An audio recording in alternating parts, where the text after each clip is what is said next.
The sound and music on Dead Space, I think, are more important than they have been on any game, certainly that I've worked on.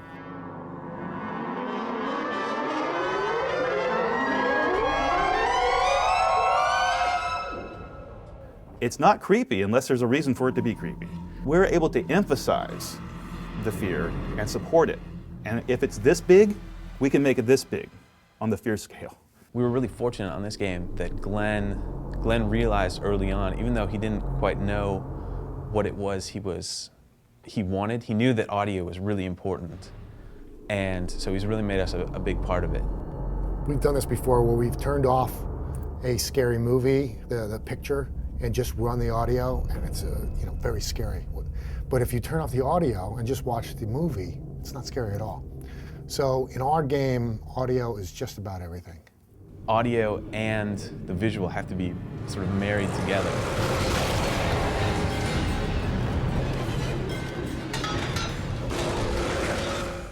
The way we make simple things scary is really not about the sound itself, it's about the situation. It's about why that sound happened, the timing, right? It's about what was the reason for that. And usually it's, I don't know what the reason was. And you're completely mystified. Why did that sound happen? And you look around and you know something's out there, but you don't know what. And it's that not knowing that makes you scared. I think one of the most unique audio elements of Dead Space is not necessarily the sounds we make. It's the control of the sounds we make. Well, the fear emitters is something that Don came up with a long time ago. It was sort of right at the very beginning of the game because we were trying to find a way that that was different than other games, that you could build up the fear, but also try and make it work with interactive. What the fear emitter does, it just controls things. It can control the lighting, it can control anything. But what we do is we use it to control the music. And some of the problems with doing an interactive game is that you would have the sound building up, building up, building up, then you would stop. The player would stop, and you still have the build-up. So with the fear emitters, what we were able to do is sort of have this cone of influences, and the closer and closer you got to an enemy, the louder he would get, the more scary he would sound.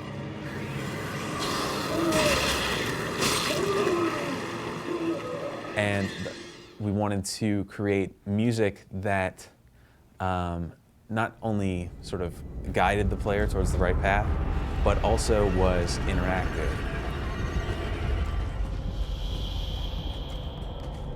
One of the things that's motivated us throughout the whole game is sort of reality, and as close to reality as you can possibly get. And we know that you don't really hear much in space. Everything goes dead, and we filter out almost everything. And what you hear is more of the heart pounding and your breathing. That's the main thrust of the sound. But when you're fighting a creature, you need to, if the guy's out there, you need to have some kind of, so the way we work it is that these are the sounds that are coming through the metal of the ship, through the boot, the grav boots, and into his helmet, right? So you can kind of hear a little bit, but nothing else. And that's been a really big hit, because as soon as you open the door, we kind of change the palette, and then we change the sound, and you feel like you're in space.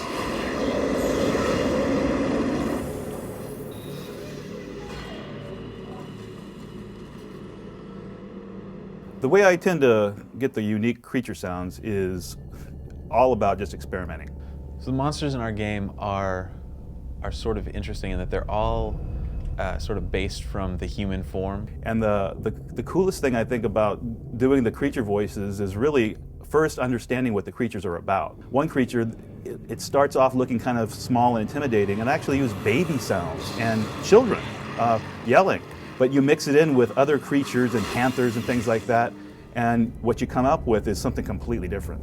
Don kept saying, Glenn, I got this sound from the BART train. I've been riding it for years, and there's this horrible sound as I go under the bay in the tunnel, and I just want to use it. I'm like, all right, Don, go do it.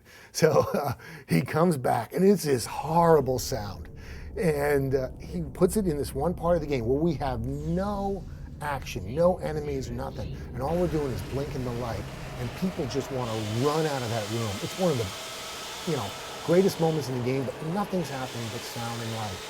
And from then on, I just said, Don, you're going to run with this, you know. Yeah, that was a great idea. So I was asking him the other day, you got any more of those BART train ideas?